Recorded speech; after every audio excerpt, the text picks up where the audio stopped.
दोस्तों, आज हम आपको एक लड़की और शेर की शादी का वाकया सुनाने वाले हैं। जी हाँ, बादशाह ने अपनी बेटी की शादी शेर के साथ क्यों कर दी। आइए सुनते हैं ये कहानी। लेकिन आगे बढ़ने से पहले इस वीडियो को लाइक करें और अगर चैनल को सब्सक्राइब नहीं किया है तो सब्सक्राइब करें और घंटी दबाएं। पुराने जमाने की बात है। उस दौर में जब बादशाहतें हुआ करती थीं, सरफान नाम की एक बहुत ही मशहूर रियासत हुआ करती थी। सरफान का एक बहुत ही नामचीन बादशाह था जिसका नाम था गोर खान।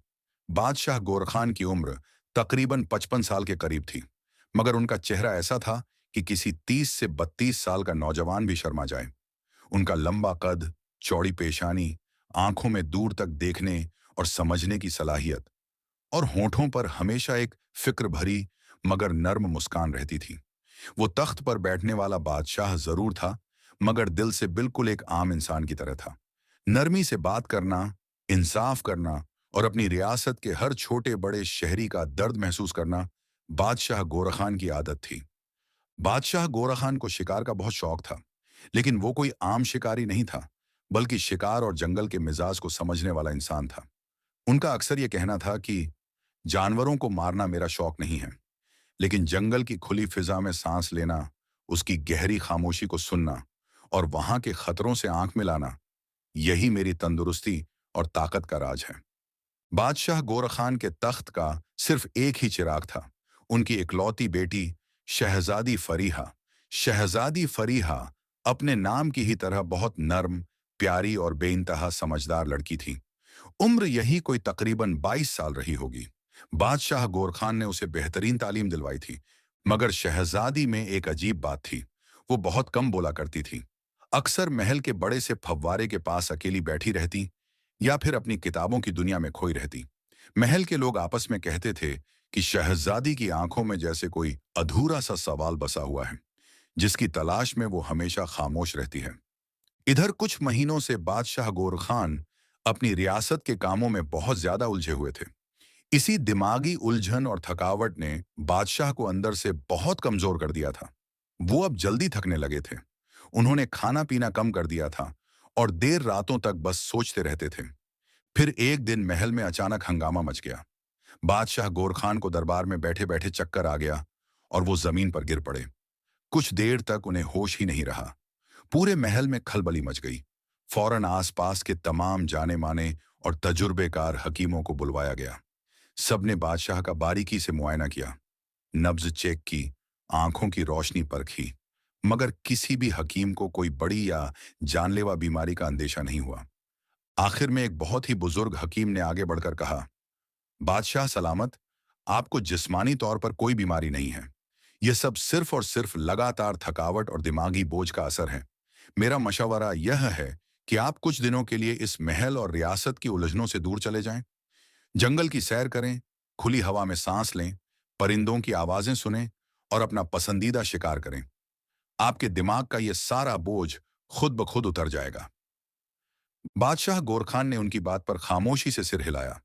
हकीम की यह बात उनके दिल को जंच गई थी। उन्होंने अपनी आंखें बंद की और गहरे सोच में डूब गए।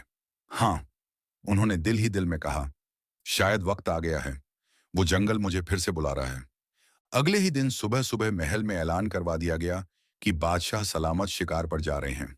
उनके साथ चंद खास और भरोसेमंद वजीर, कुछ बहुत ही तजुर्बेकार सिपाही, एक हकीम और खाना पकाने वाले बावर्ची साथ चलेंगे। वो जंगल सरफान से ज्यादा दूर नहीं था, मगर उस जंगल का नाम सुनते ही काफिले में शामिल लोगों के चेहरों पर एक अजीब सा खौफ नजर आने लगा था। वजह यह थी कि वो कोई आम जंगल नहीं था। उस जंगल का नाम था काला जंगल। वहां के बारे में मशहूर था कि वो इतना घना और गहरा है कि दिन में भी वहां अंधेरा रहता है। कहा जाता था कि वहां खूंखार जानवर रहते हैं। वहां के रहने वाले आम लोग ये भी कहते थे कि उस जंगल में कोई एक बहुत ही अनोखा और खौफनाक शेर भी रहता है। हालांकि किसी ने आज तक उसे अपनी आंखों से नहीं देखा था। बस रात के अंधेरे में उसकी रोंगटे खड़े कर देने वाली दहाड़ बहुत दूर दूर तक सुनाई देती थी। लेकिन बादशाह गोर खान इन सुनी सुनाई बातों पर ज्यादा यकीन नहीं करते थे। उन्होंने अपने सिपाहियों से कहा, जिस जंगल में खौफ ना हो, वहां असल शिकार का मजा ही क्या। और फिर अगली सुबह सूरज निकलने से पहले ही उनका काफिला महल से काला जंगल की तरफ रवाना हो गया। काला जंगल वाकई अपने नाम की तरह बहुत गहरा, घना और राजदार था। हर तरफ ऊंचे ऊंचे दरख्त थे, जिनकी टहनियां आपस में उलझी हुई थीं। मगर बादशाह गोरखान की निगाहों में अब भी वही पुराना शिकारियों वाला जोश था। जंगल में बादशाह को एक हफ्ता गुजर गया। वहीं शिकार होता और बनाया जाता और खाया जाता। एक दिन बादशाह जंगल में शिकार के लिए निकले। अचानक झाड़ियों के पीछे से एक जोर की सरसराहट हुई। सब चौंक गए। अगले ही पल एक बेहद खूबसूरत हिरण छलांग मारता हुआ झाड़ियों से बाहर आया। हल्की हल्की बारिश शुरू हो गई थी और उस बारिश में हिरण के गीले बदन से टकराकर धूप की किरणें एक अजीब सी चमक पैदा कर रही थीं। बादशाह गोरखान की आंखें खुशी से चमक उठीं। उनके चेहरे की सारी थकावट जैसे एक पल में गायब हो गई। उन्होंने अपने खास वजीर की तरफ देखा और मुस्कुराकर कहा, देखा, असली शिकार तो इसी को कहते हैं। और इससे पहले कि वजीर या कोई सिपाही कुछ कह पाता, बादशाह ने अपने घोड़े की रकाब में पैर जमाए, लगाम खींची और घोड़े को एड़ लगाकर सीधा उस हिरण के पीछे दौड़ा दिया। हिरण बहुत तेज भाग रहा था, लेकिन उसकी चाल में एक अजीब सी कशिश थी, जैसे वो खुद चाहता हो कि बादशाह उसका पीछा करते रहें। बादशाह का घोड़ा भी किसी से कम नहीं था। उसकी टापों की आवाज उस घने जंगल के सन्नाटे में गूंज रही थी। मगर हिरण का पीछा करते करते बादशाह गोरखान जोश में इतने आगे निकल गए कि उनके पीछे आ रहे सिपाही, वजीर और बाकी साथी कहीं बहुत पीछे छूट गए। दूर से वजीर ने पूरी ताकत लगाकर आवाज दी, बादशाह सलामत, घोड़े की रफ्तार धीरे कीजिए, रास्ता गुम हो जाएगा। मगर वजीर की वो आवाज तेज हवा और बारिश की बूंदों के शोर में कहीं दब कर रह गई। कुछ ही देर भागने के बाद बादशाह को अचानक यह एहसास हुआ कि वो जंगल के एक ऐसे अनजान और खौफनाक हिस्से में पहुंच चुके हैं, जहां हर तरफ सिर्फ और सिर्फ घने दरख्त, उलझी हुई झाड़ियां और एक अजीब सी नमी थी। वो खूबसूरत हिरण अचानक एक बड़े से पेड़ के पास जाकर रुका। बादशाह ने भी फौरन अपना घोड़ा रोका और खामोशी से अपना निशाना साधने की कोशिश की। मगर शायद बादशाह के घोड़े के हल्के से कदमों की सरसराहट ने हिरण का ध्यान भटका दिया था। हिरण एकदम से चौंका और एक लंबी छलांग मारकर घनी झाड़ियों के पीछे गुम हो गया। शिकार अब उनके हाथ से निकल चुका था। घोड़े की सांसें बहुत तेज चल रही थीं और सबसे फिक्र की बात यह थी कि अब बादशाह के पास उनका कोई भी साथी मौजूद नहीं था। वो बिल्कुल अकेले थे। बादशाह गोरखान ने चारों तरफ नजर दौड़ाई। काला जंगल की उस गहरी खामोशी में अब उन्हें एक अजनबियत और हल्का सा डर महसूस होने लगा था। अचानक एक तेज बारिश शुरू हो गई। बादशाह ने अपने घोड़े की लगाम को मजबूती से संभाला और खुद से कहा, चलो, जल्दी से छुपने के लिए कोई पनाह तलाश करते हैं, वरना इस तेज बारिश में पूरी तरह भीग जाएंगे। घोड़े को लेकर वो कुछ दूर और आगे चले। चलते चलते वो जंगल के एक ऐसे हिस्से में पहुंचे जहां पेड़ इतने ज्यादा घने थे कि बारिश की बूंदें जमीन तक बहुत कम पहुंच पा रही थीं। तभी अचानक पास की घनी झाड़ियों के पीछे से एक बहुत ही अजीब और दर्दनाक आवाज आई। वो आवाज ना तो किसी इंसान की थी और ना ही जंगल के किसी आम जानवर की। वो आवाज ऐसी थी जैसे कोई बहुत बड़ा जानवर बुरी तरह जख्मी हो, बारिश में गीला हो, दर्द में डूबा हुआ हो और बेतहाशा रो रहा हो। बादशाह गोरखान के कदम वहीं ठिठक गए। उन्होंने झाड़ियों की तरफ बहुत गौर से देखा। उन्होंने आहिस्ता से अपने कदम आगे बढ़ाए, लेकिन एहतियात के तौर पर अपनी कमर से तेज धार वाली तलवार बाहर निकाल ली। बारिश की बूंदें अब उनके चेहरे पर गिर रही थीं, मगर उनका पूरा ध्यान सिर्फ और सिर्फ उस दर्द भरी आवाज पर था। एक कदम, दो कदम, फिर उन्होंने बहुत धीरे से उस झाड़ी के पीछे झांक कर देखा, और जो मंजर उनके सामने था, उसे देखकर बादशाह का दिल एक पल के लिए जैसे थम सा गया। झाड़ियों के ठीक पीछे कीचड़ और सूखे पत्तों से सनी हुई गीली जमीन पर एक बहुत ही बड़ा शेर पड़ा हुआ था। लेकिन यह शेर जंगल के बाकी शेरों जैसा आम नहीं था। उस शेर की हालत बहुत खराब थी। उसके पूरे जिस्म पर कई गहरे जख्म थे। उसका एक पंजा पूरी तरह लहूलुहान था और उसमें से खून रिस रहा था। शेर की आंखें बंद थीं, मगर उसकी सांसें चल रही थीं, बहुत भारी, बहुत थकी हुई, जैसे उसे हर एक सांस लेने में बेइंतहा तकलीफ हो रही हो। बादशाह गोरखान को अपनी आंखों पर यकीन नहीं हुआ। उन्होंने एक पल के लिए खुद पर शक किया कि कहीं यह शेर का कोई दिखावा या चाल तो नहीं है। मगर नहीं, उसकी हालत देखकर साफ लग रहा था कि वो शेर वाकई बहुत बुरी हालत में है। बादशाह गोर खान का नरम दिल जाग उठा। उन्होंने अपनी तलवार फौरन नीचे जमीन पर रख दी। वो बिना किसी खौफ के धीरे धीरे आगे बढ़े और बिल्कुल उस जानवर के करीब जाकर बैठ गए। बादशाह की आहट पाकर शेर ने अपनी भारी आंखें खोलीं। इंसान और जानवर की नजरें आपस में मिलीं, लेकिन शेर की तरफ से कोई दहाड़ नहीं आई, कोई गुर्राहट नहीं हुई।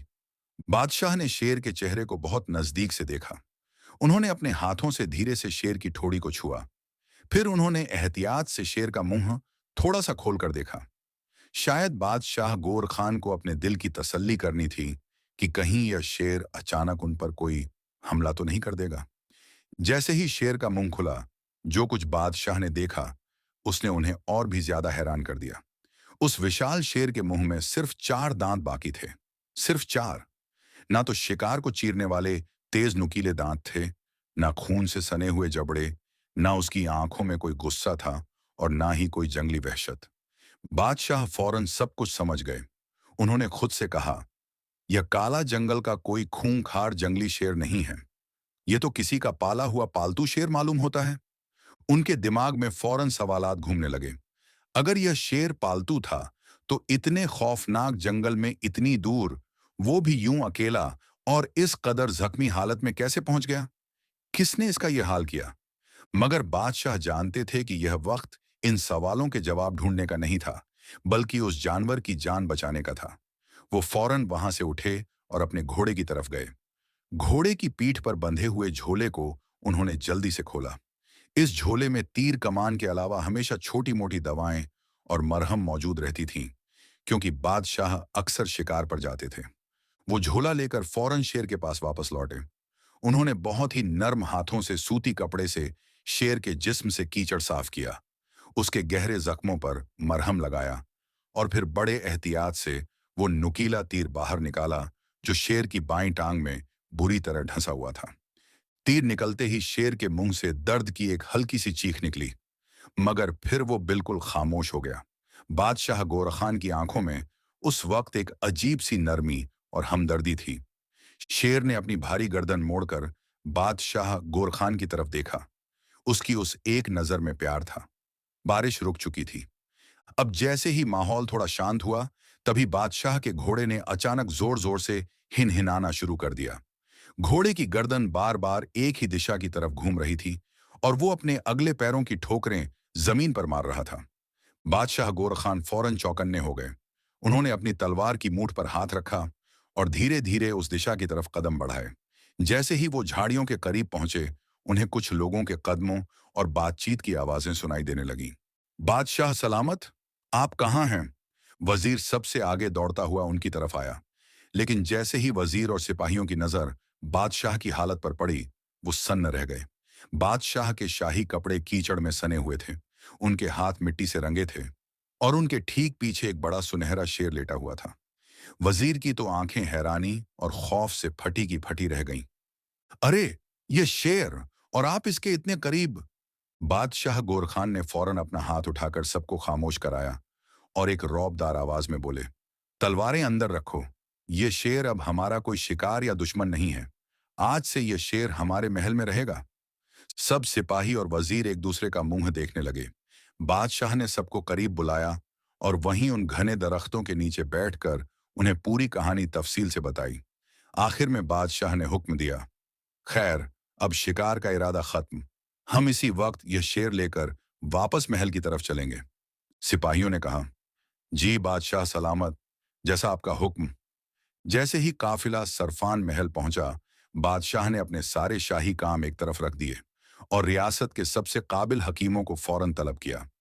उन्होंने सख्त लहजे में हिदायत दी, इस शेर का फौरन बेहतरीन इलाज शुरू करो। डरने की कोई जरूरत नहीं है। ये शेर जंगली नहीं है, पालतू है। ये सब इंतजाम देखने के बाद बादशाह गोर खान अपने खास कमरे की तरफ गए। कमरे में पहुंचते ही उनकी बीवी मलका शबाना ने बहुत ही गर्मजोशी से उनका इस्तकबाल किया। तभी उनकी बेटी शहजादी फरीहा भी दौड़ती हुई अपने बाबा के पास आई।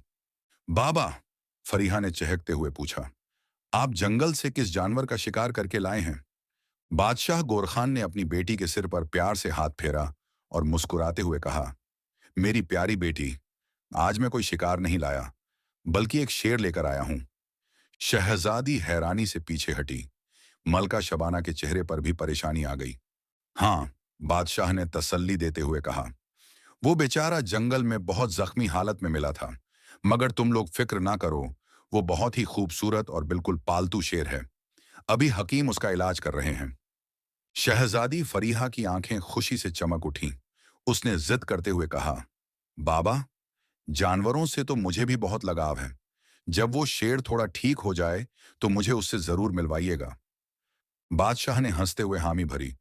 जरूर मेरी बच्ची, लेकिन अभी उसे थोड़े आराम की जरूरत है। खैर, दिन गुजरते गए।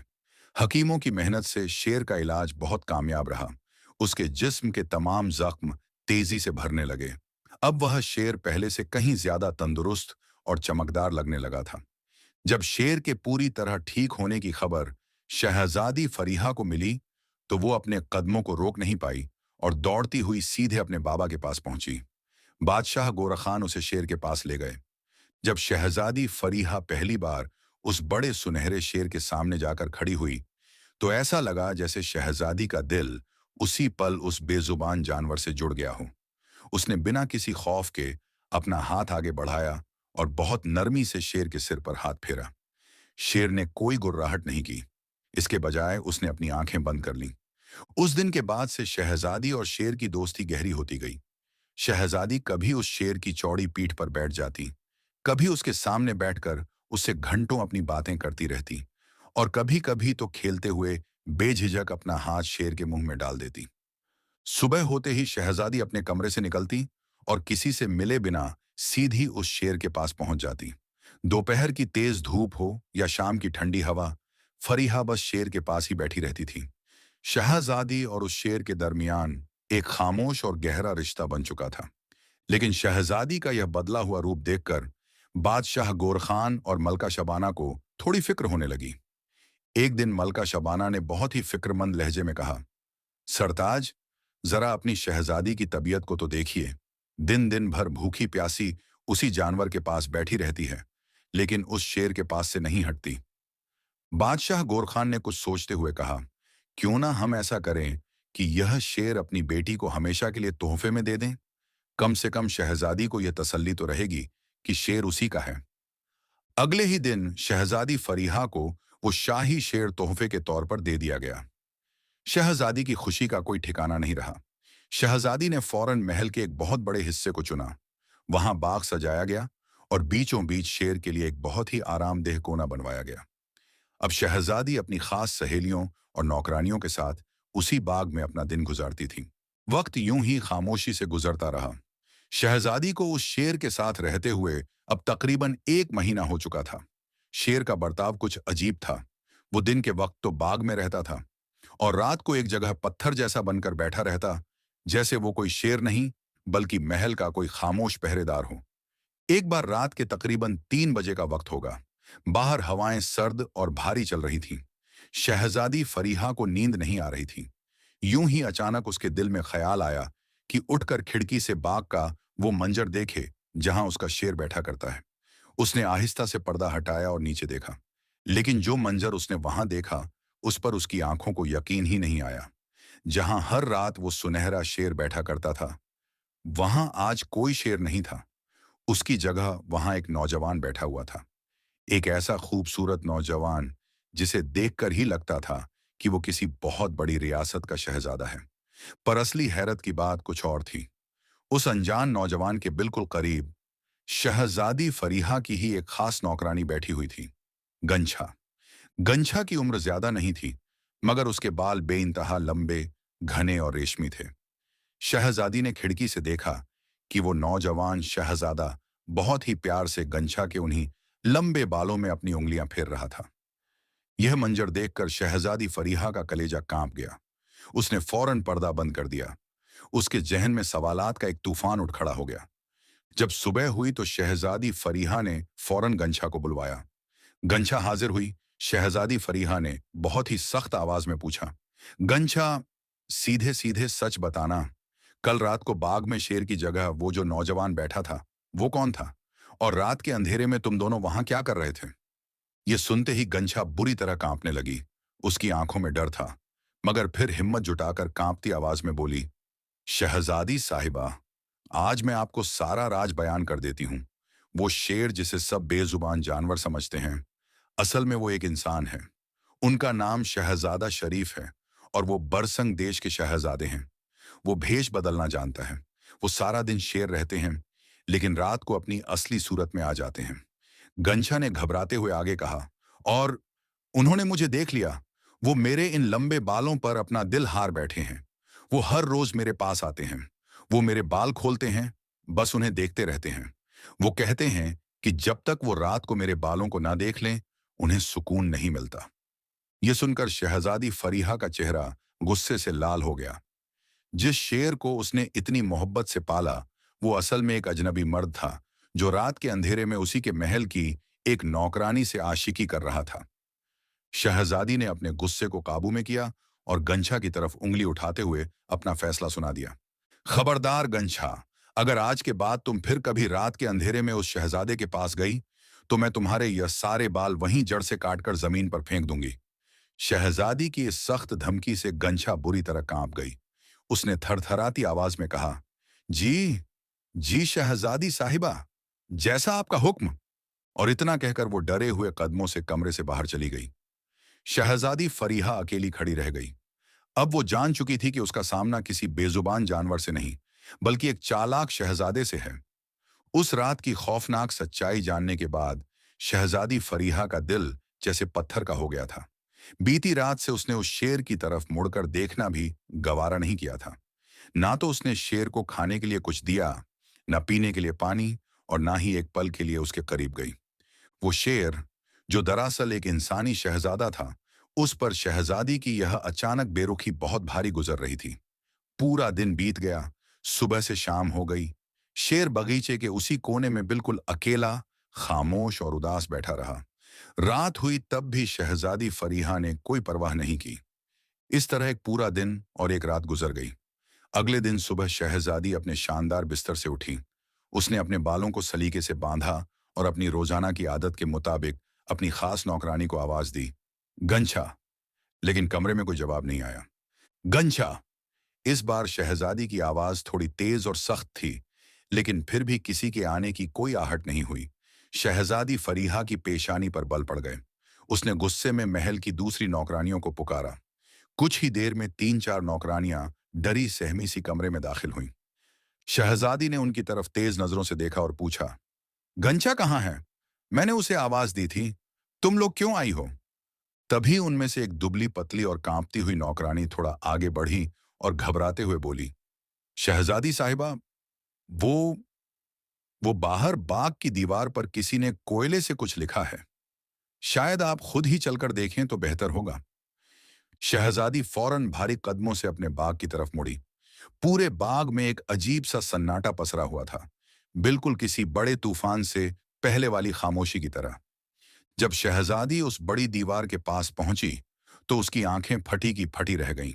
दीवार पर कोयले के बड़े बड़े काले हरूफ में लिखा था, कौन आएगा बरसंग के देश, कौन काटेगा गंछा के केस। इसका सीधा सा मतलब था कि वो शेर, जो असल में बरसंग देश का शहजादा शरीफ था, वो शहजादी की नौकरानी गंछा को अपने साथ भगा ले गया था, और जाते जाते वो शहजादी फरीहा को यह खुली चुनौती दे गया था। इन चंद लफ्जों में इतना जहर और इतना बड़ा ताना था कि शहजादी फरीहा का खून खौल उठा। उसकी आंखों में बदले की आग जलने लगी। उसने अपनी मुट्ठियां जोर से भींच लीं, होठों को सख्ती से दबा लिया और उसकी सांसें तेज चलने लगीं। उसने फौरन पीछे मुड़कर अपने सिपाहियों से कहा, अभी इसी वक्त जाकर पूरे महल का चप्पा चप्पा छान मारो। वो शेर और गंछा कहीं नजर नहीं आने चाहिए। अगर सरफान की सरहद में कहीं भी मिले तो मुझे फौरन खबर दो। लेकिन शहजादी जानती थी कि अब बहुत देर हो चुकी है। गंछा, जो एक सीधी सादी सी लड़की थी, अब उस चालाक शहजादे के साथ जा चुकी थी। अगली सुबह का वक्त था। सरफान महल के आंगन में गहरी चुप्पी थी, लेकिन शहजादी फरीहा के अंदर एक बहुत बड़ा तूफान मचा हुआ था। उसका चेहरा गुस्से से तप रहा था और होठों पर एक अजीब सी जिद आ बैठी थी। बादशाह 3-4 दिन के सफर पर गए हुए थे। शहजादी सीधे अपनी मां मलका शबाना के पास गई। शहजादी ने अपनी मां के पास जाकर बहुत ही मजबूत लहजे में कहा, अम्मा, मैं बरसंग देश जाना चाहती हूँ। उस शहजादे ने मुझे मेरे ही महल में आकर ललकारा है। उसने मेरी हैसियत पर सवाल उठाया है। अब अगर मैं चुपचाप बैठ गई तो पूरी दुनिया यही समझेगी कि सरफान की शहजादी कमजोर है। मैं अपनी इस बेइज्जती का बदला लेकर रहूंगी। मल्लिका शबाना के चेहरे पर गहरी फिक्र की लकीरें उभर आईं। उन्होंने बेटी का हाथ पकड़कर कहा, बेटी, बदला हमेशा अपने साथ आग ही लेकर आता है। लेकिन शहजादी फरीहा अपनी जिद पर अड़ी रही। उसने मल्लिका शबाना की एक न सुनी। उसके चेहरे पर बस एक ही इरादा पक्का हो चुका था। आखिरकार मल्लिका शबाना ने एक लंबी और ठंडी सांस ली और कहा, ठीक है, अगर तेरी यही जिद है तो जा। लेकिन याद रखना मेरी बच्ची, ये रास्ता जिस आग से भरा है, वहां हमदर्दी और इंसाफ की हवा बहुत कम चलती है। शहजादी ने फौरन अपने लिबास बदले। उसने एक आम लड़के वाला भेष बनाया। सिर पर एक पगड़ी बांधी, अपनी कमर से तेज तलवार बांधी और एक तेज तर्रार घोड़े पर सवार होकर महल से निकल गई। उसके साथ कोई नौकर नहीं था, कोई सिपाही नहीं था, कोई शाही कारवां नहीं था। सिर्फ वो थी, उसका घोड़ा था और उसके दिल में सुलगती हुई वो जिद थी। रास्ते में वो हर उस मुसाफिर से पूछती जो उसे मिलता, लेकिन कोई भी बरसंग देश का सही रास्ता नहीं जानता था। कुछ लोग उस पर हंसते, कुछ ताज्जुब करते और कुछ उसे झूठा या पागल समझते। दिन बीतते गए, हफ्ते गुजरने लगे। धूप और धूल की वजह से उसका निखरा हुआ चेहरा जलने लगा था। कपड़े मैले हो चुके थे और घोड़ा भी अब बुरी तरह थकने लगा था। कई बार उसने ठंडी रातों में अकेले उस बीहड़ जंगल में खौफ के साए में वक्त गुजारा। कभी भूख से पेट में दर्द होता तो कभी प्यास से होंठ सूख जाते, मगर उसने पीछे मुड़कर नहीं देखा। एक दिन दोपहर के वक्त जब सूरज सिर के ऊपर था और जमीन आग की तरह तप रही थी, वो एक बेहद घने और खामोश जंगल के अंदर दाखिल हुई। इस जंगल में एक अजीब सा सन्नाटा था। वहां हवा तक नहीं चल रही थी। थकी हारी शहजादी एक पुराने दरख्त के नीचे जाकर बैठ गई। उसका बदन पसीने से भीगा हुआ था। लेकिन तभी उसकी नजर दूर घने पेड़ों के बीच बनी एक छोटी सी झोपड़ी पर पड़ी।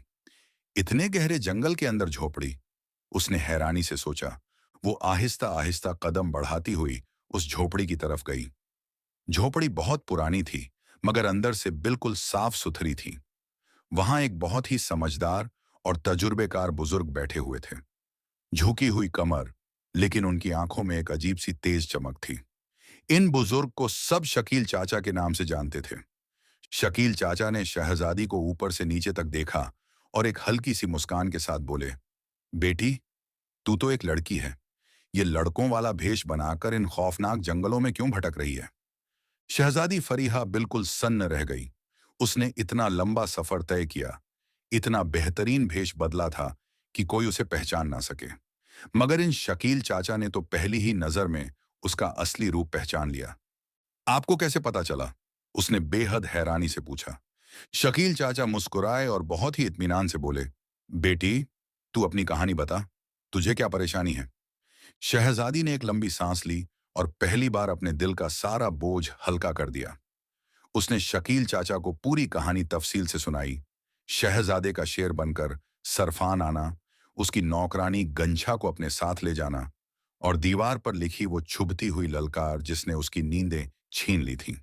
शकील चाचा सब कुछ बहुत खामोशी से सुनते रहे और बीच बीच में सिर हिलाते रहे। जब शहजादी की बात पूरी हुई तो चाचा ने कहा, मैं बहुत अच्छी तरह जानता हूं उस शहजादा शरीफ को। वो बहुत होशियार और चालाक है। और सच बताऊं, भेष बदलने का यह जो तरीका है ना, यह भी मैंने ही उसे सिखाया था। मगर जब उसने तुम्हारे साथ इतना बड़ा धोखा किया है, तो मैं तुम्हें उसका पता जरूर बताऊंगा। फिर शकील चाचा ने एक बहुत पुराना और धुंधला सा नक्शा निकाला।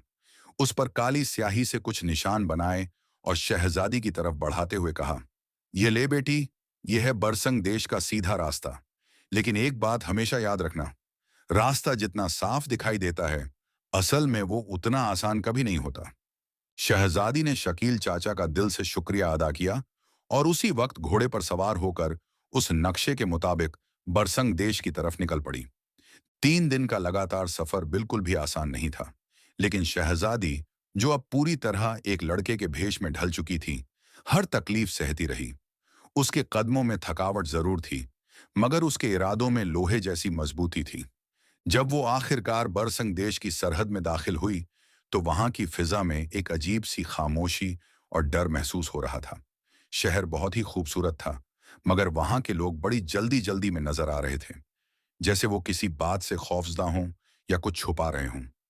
शहजादी शहर के बीचों बीच एक सुनसान रास्ते से गुजर रही थी। तभी उसकी नजर एक बड़े से बाग पर पड़ी। उस बाग में गुलाब और चमेली के ताजे फूल अपनी मीठी खुशबू से पूरे माहौल को महका रहे थे। लेकिन उस खूबसूरती के बीच जो चीज शहजादी का ध्यान खींच रही थी, वो थी एक कमजोर सी बूढ़ी औरत। वो बूढ़ी औरत जमीन पर एक पुरानी चादर बिछाए बैठी थी और ताजे फूल तोड़ तोड़ कर बहुत ही सलीके से उनके खूबसूरत हार बुन रही थी। शहजादी उसके करीब पहुंची और बहुत ही नर्म लहजे लड़के की आवाज में बोली, अम्मा, आप इतनी उम्र दराज होकर अब भी यह मेहनत का काम क्यों कर रही हैं? आपको तो अब घर पर आराम करना चाहिए। बूढ़ी औरत ने अपनी कमजोर आंखें उठाकर उस लड़के यानी शहजादी की तरफ देखा। उसके चेहरे पर जो गहरी थकान थी, उसमें भी एक अजीब किस्म का सुकून था। वो हल्की सी मुस्कान के साथ बोली, बेटा, क्या बताऊं, अगर ये हाथ काम करना रुक जाए, तो मुझे लगता है कि मेरी सांसें भी थम जाएंगी। मैं यहाँ के शाही महल में काम करती हूँ। आजकल महल में एक नई लड़की आई है, घंझा। वही लड़की जिसे हमारा शहजादा शरीफ अपने साथ लाया है। मैं उसी गंछा के लिए रोज यह फूलों का हार बनाती हूँ, ताकि हर सुबह वो इन्हें अपने लंबे बालों में सजा सके। गंछा! ये नाम सुनते ही शहजादी का दिल जैसे जोर से धड़का।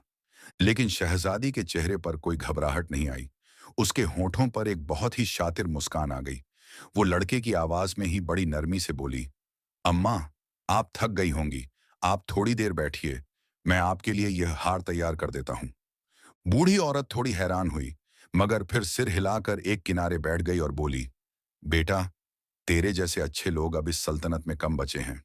बना ले, मगर ध्यान रखना कि फूलों की ताजगी खराब ना हो और उन्हें जोड़ने का सलीका बिल्कुल सही होना चाहिए। शहजादी फरीहा ने अपने नाजुक हाथों से बड़ी ही तेजी और महारत के साथ हार बनाना शुरू किया। उसे यह काम करने में जरा भी वक्त नहीं लगा, जैसे वो बरसों से यही काम करती आ रही हो।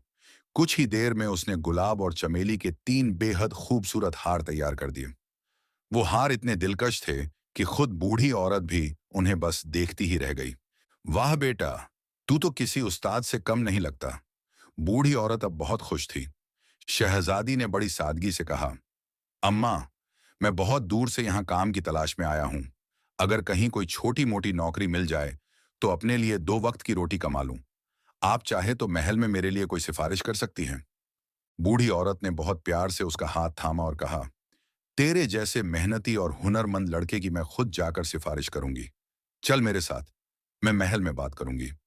शहजादी ने तीनों हार बड़े एहतियात से बूढ़ी औरत के झोले में रखे और उसके साथ उसके छोटे से कच्चे घर की तरफ रवाना हो गई। अगले दिन सुबह की हल्की हल्की ठंडी हवा चल रही थी। बूढ़ी औरत ने अपना झोला उठाया और महल की तरफ चल पड़ी। महल में पहुंचते ही उसने देखा कि चारों तरफ चहल पहल थी। नौकरानियां काम में लगी थीं। उसी अफरा तफरी के बीच गंछा, जो अब बरसंग देश के महल की सबसे खास औरत बन चुकी थी, बूढ़ी औरत के पास आई। गंछा ने जैसे ही झोले में झांक कर उन नए हारों को देखा, तो उसकी आंखें चमक उठीं।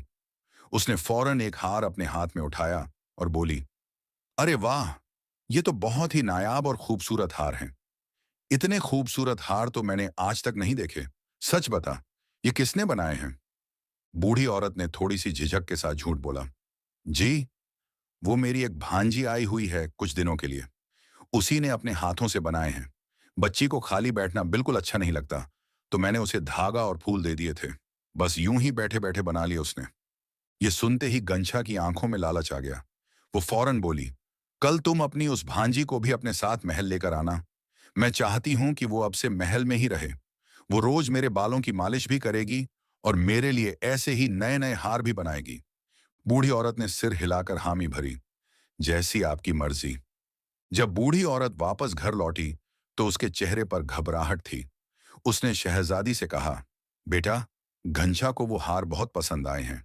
मैंने झूठ बोल दिया कि यह मेरी भांजी ने बनाए हैं।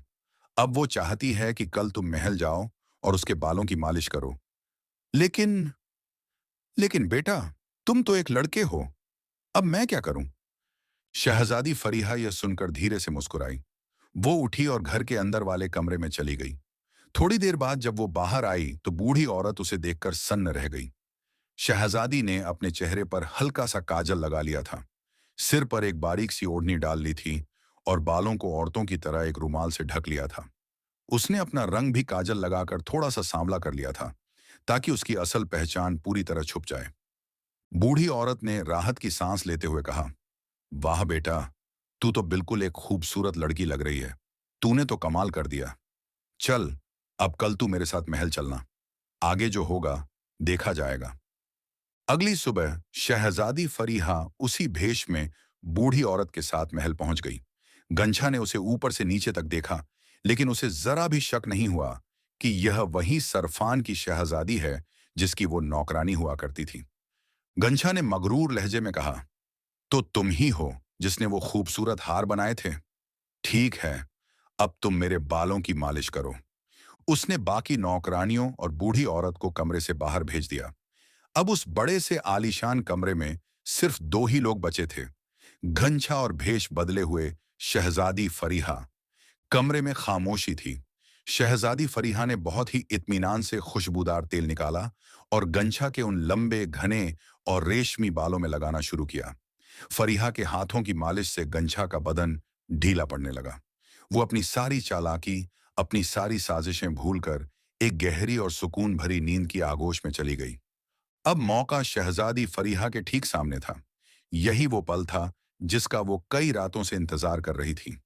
उसने जल्दी से अपने झोले में हाथ डाला और एक तेज धार वाली छोटी सी कैंची बाहर निकाली।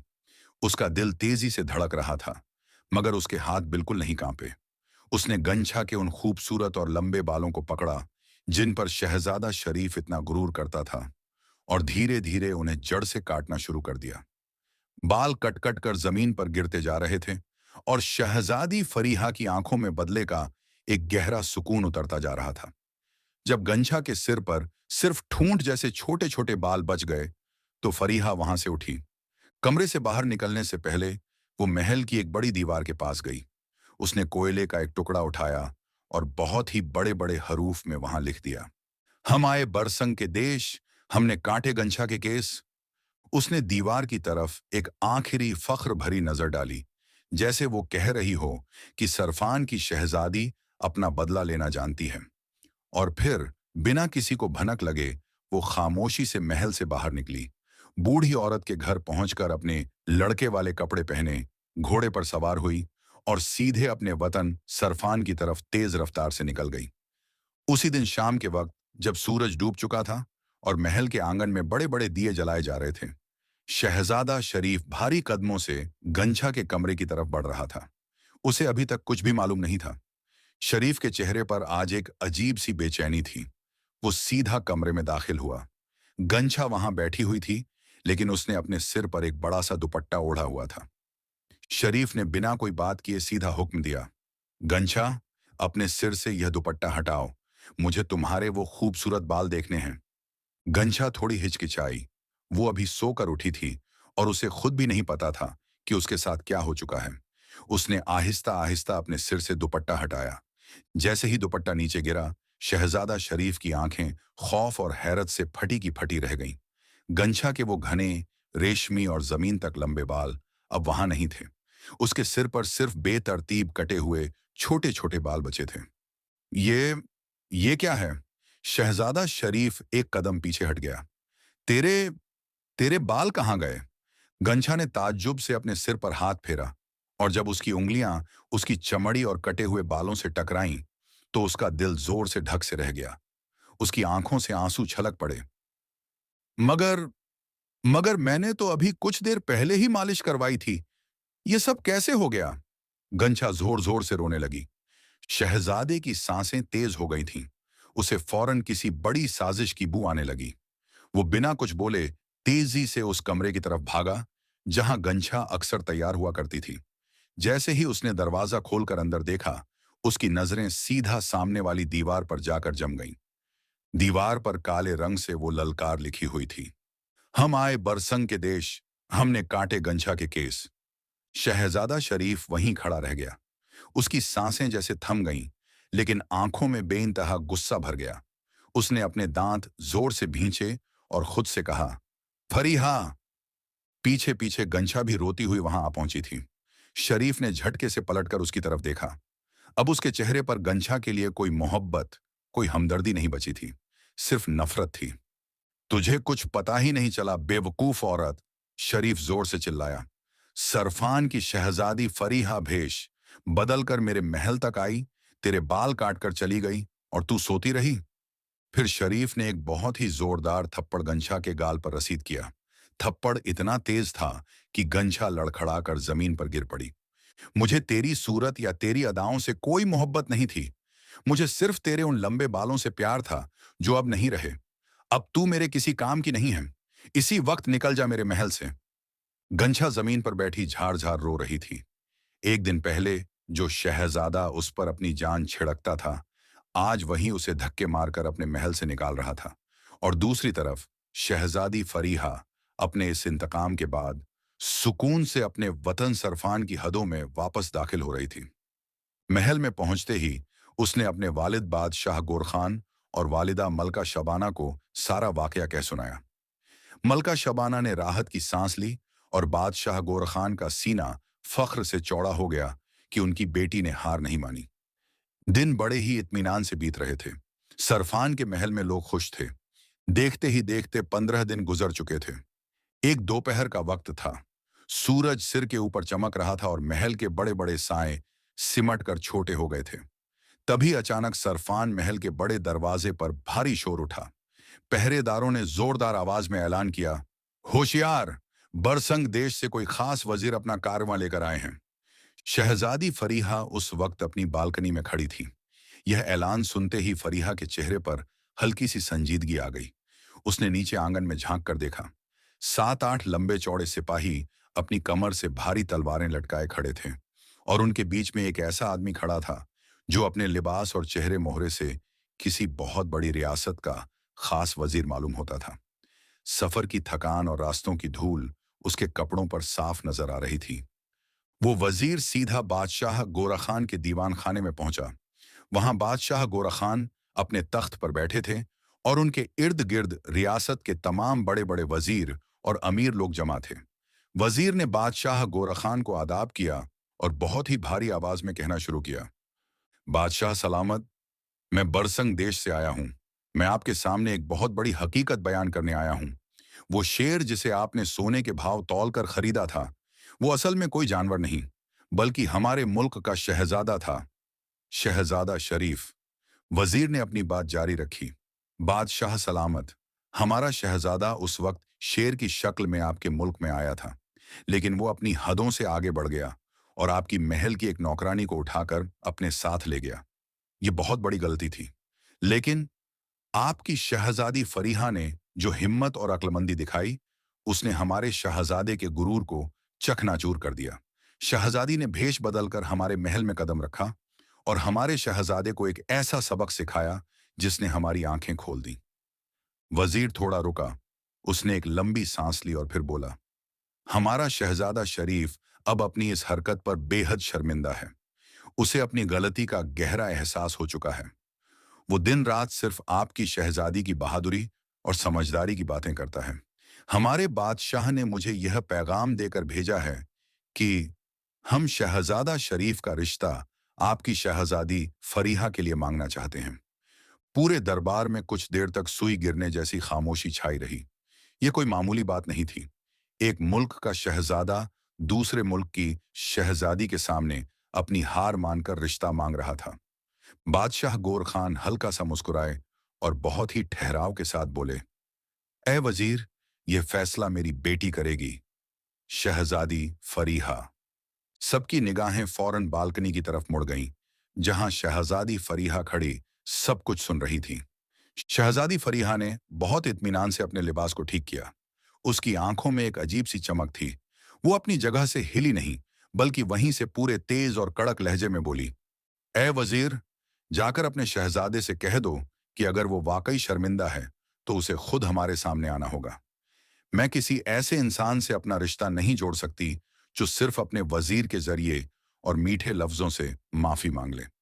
तुम पहले उस शहजादे शरीफ को लेकर आओ जो शेर बनकर आया था और हमारी नौकरानी को उठाकर ले गया था, और जाते वक्त हमारे महल की दीवार पर वो ललकार लिख गया था, कौन आएगा बरसंग के देश, कौन काटेगा गंछा के केस। इन लफ्जों के गूंजते ही दरबार में फिर से एक भारी सन्नाटा छा गया। वजीर अपने काफिले के साथ सीधा वापस बरसंग देश की तरफ लौट गया।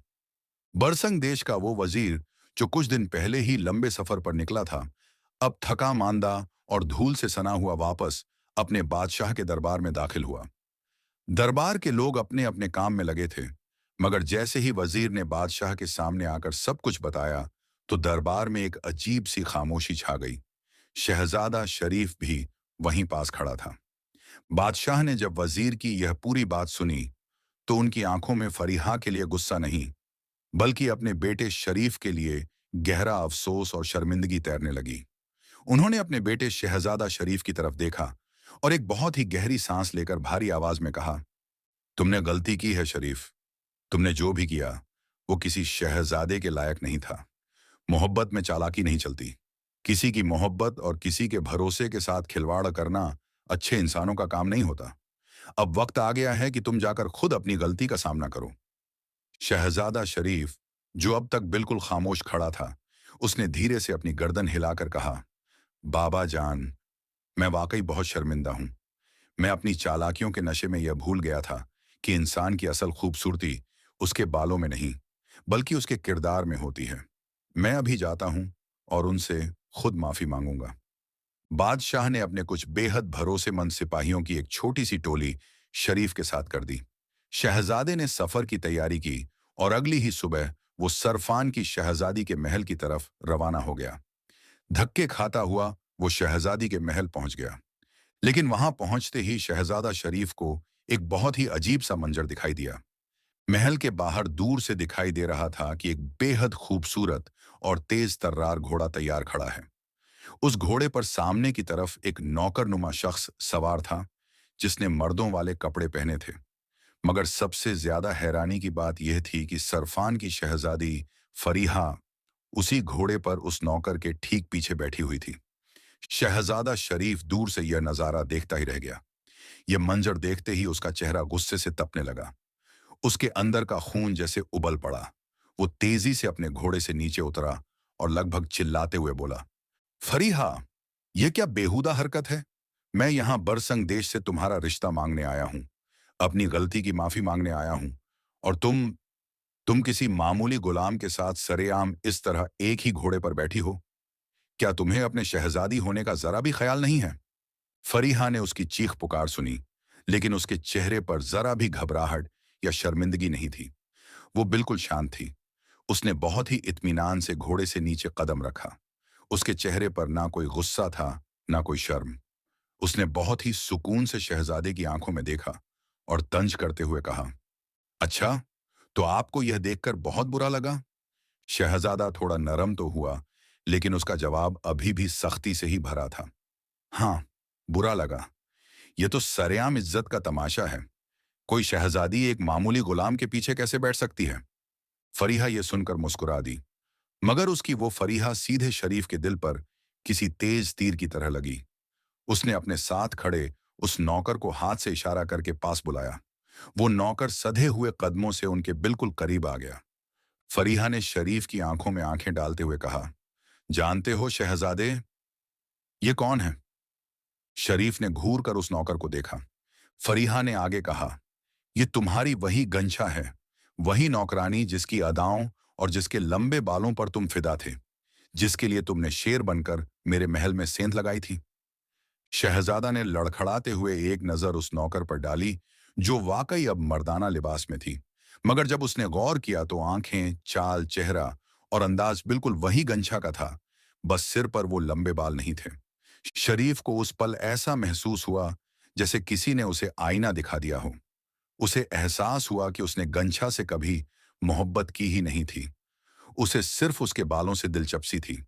बहुत देर खामोश रहने के बाद उसने रुंधे हुए बुझे लहजे में कहा, मुझे माफ कर दो फरीहा, मैं वाकई अपनी हदें भूल गया था। तुमने मेरी आंखें खोल दी। फरीहा ने एक लंबी और ठंडी सांस ली और बहुत ही संजीदगी से कहा, शरीफ, ये माफी का सवाल बाद में आएगा। मैं इस बारे में अपने बाबा से बात करूंगी। वो तय करेंगे कि तुम्हारा रिश्ता मेरी जिंदगी से जुड़ सकता है या नहीं। दोनों अपने अपने काफिले के साथ सरफान के दरबार की तरफ रवाना हुए। महल का आंगन भरा हुआ था। इस बार रास्ते में कोई चुप्पी नहीं थी। शहजादा शरीफ बार बार शहजादी फरीहा से अपने किए की माफी मांगता रहा।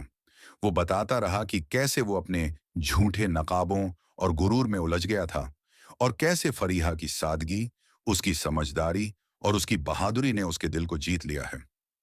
महल के दरबार में बादशाह गोरखान अपनी मल्लिका शबाना, अपने वजीरों और तमाम सलाहकारों के साथ मौजूद थे। जैसे ही शहजादी और शहजादा आंगन में दाखिल हुए, पूरे दरबार की नजरों का रुख उनकी तरफ मुड़ गया। बादशाह गोरखान ने जैसे ही अपनी होनहार बेटी को देखा, उनकी आंखों में खुशी की नमी आ गई। वो तख्त से उठे, अपनी बेटी फरीहा को गले से लगा लिया। फिर बादशाह गोरखान ने शहजादा शरीफ की तरफ देखा। उनकी नजरें बहुत तेज और सवालिया थीं। और तुम, बादशाह ने भारी आवाज में कहा, शहजादे शरीफ, तुम्हारे लिए मेरे पास बस एक ही सवाल है। क्या अब तुम अपनी आंखों से नहीं, बल्कि अपने दिल और दिमाग से देखना सीख गए हो? शहजादा शरीफ ने बहुत ही अदब से अपना सिर हिलाया, अपने सीने पर हाथ रखा और कहा, जी बादशाह सलामत, मैंने बहुत बड़ा सबक सीखा है। अब मैं हर इंसान की असलियत को उसकी शक्ल, सूरत या बालों से नहीं, बल्कि उसकी फितरत और उसके साफ किरदार से तोलूंगा। और मैं आज भरे दरबार में यह वादा करता हूं कि फरीहा को जिंदगी भर वो इज्जत, मोहब्बत और बराबरी दूंगा जिसकी वो हकदार है। बादशाह गोरखान ने कुछ लम्हों की खामोशी के बाद फरीहा की तरफ देखा और पूछा, बेटी, अब यह आखिरी फैसला तुम्हारे हाथ में है। शहजादी फरीहा ने एक लंबी सांस ली। उसने शहजादे शरीफ की तरफ देखा, जिसकी आंखों में अब चालाकी नहीं, बल्कि एक पछतावा था। फिर अपने बाबा की आंखों में देखती हुई बहुत ही इत्मीनान से बोली, मैंने इसे माफ कर दिया है बाबा। यह इंसान अब वैसा नहीं रहा जैसा पहले था। ये सुनते ही बादशाह गोर खान के चेहरे पर एक बड़ी सी मुस्कुराहट आ गई। जैसी तुम्हारी मर्जी मेरी बहादुर बेटी। और उसी रोज से सरफान के महल में एक बहुत ही शानदार जश्न की तैयारियां शुरू हो गईं। कुछ ही दिनों बाद एक बेहद हसीन शाम को महल के उसी खूबसूरत बाग में, जहां कभी वो खामोश शेर बैठा करता था, शहजादा शरीफ और शहजादी फरीहा की शादी हो गई। या फिर ऐसा भी कह सकते हैं कि शहजादी की शादी शेर से हो गई। वीडियो को लाइक करें और चैनल को सब्सक्राइब करके घंटी जरूर दबाएं।